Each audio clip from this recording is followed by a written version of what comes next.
గుమ్మడికాయ పులుసు పెడదాము. తియ్యగా ఉంటుంది, అన్నంలోకి సూపర్గా ఉంటుంది. పాతకాలం పద్ధతిలో చేద్దాం. అన్నీ కలగలిపి పెట్టేయడమే, చాలా ఈజీ అనమాట. సింపుల్గా అయిపోద్ది. సమ్మర్లో ఇలాంటి పులుసు కూరలు భలే అనిపిస్తాయి. చక్కగా ఎక్కువ తినాలనిపిస్తుంది అనమాట, అంత బాగుంటుంది. ఒక మంచి గుమ్మడికాయ తీసుకున్నాము.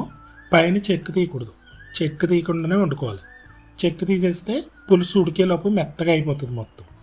అందుకని హెల్త్కి కూడా అది మంచిది. మీడియం సైజు ముక్కలు కోసుకోవాలి.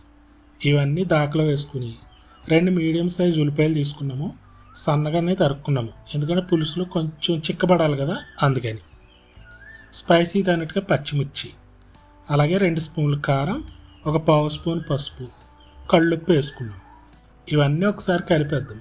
కారం పసుపు అన్ని ముక్కలకి కరెక్ట్గా పట్టి సరిపోద్దిలాగా. ఇప్పుడు ముక్కలన్నీ మునిగేదాకా వాటర్ వేసుకుందాం. ఇవన్నీ చేత్తోనే కలుపుకోవచ్చు, లేదంటే నేను చూపించిన విధంగా కూడా చేసుకోవచ్చు. మూత పెట్టేసి గ్యాస్ స్టవ్ పైన కాబట్టి సిమ్లో పెట్టి ఉడికిందాం.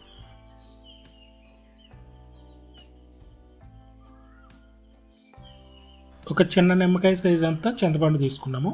దాన్ని పులుపు తీసి పక్కన పెట్టేద్దాం. ఇందులోకి పులుపు కొంచెం ఎక్కువ కావాలంటే వేసుకోవచ్చు.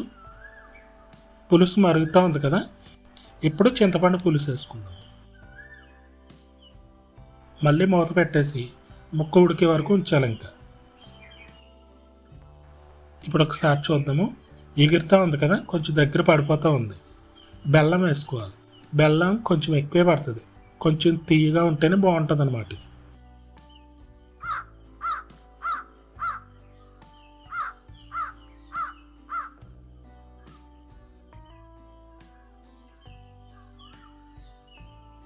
పులుసు ఈ విధంగా ఉండాలి, మరీ చిక్కబడిపోకూడదు.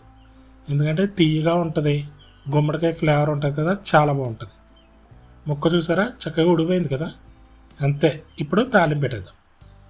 తాలింపు కోసం తడక ప్యాన్ పెట్టుకుని ఆయిల్ వేసుకుని అది కాగిన తర్వాత ఆవాలు, మెంతులు వేసుకుంటే సువాసన చాలా బాగుంటుంది. దంచుకున్న వెల్లుల్లి,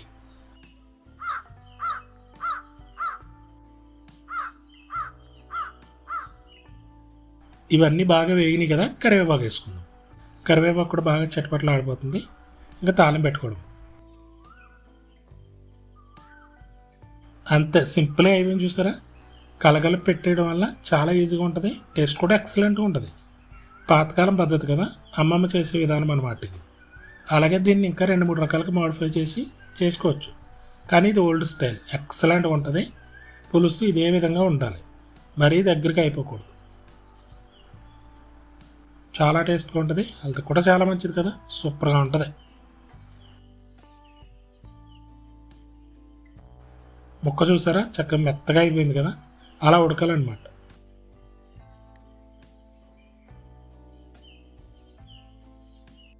ఎంత బాగుందో తెలుసా, అదిరిపోయిందనమాట. మీకు నచ్చితే తప్పకుండా ట్రై చేయండి. మన ఛానల్ సబ్స్క్రైబ్ చేసుకోండి, సపోర్ట్ అవ్వండి. బెల్ బటన్ నొక్కితే నోటిఫికేషన్స్ వస్తాయి. లైక్ చేయండి, షేర్ కూడా చేయండి.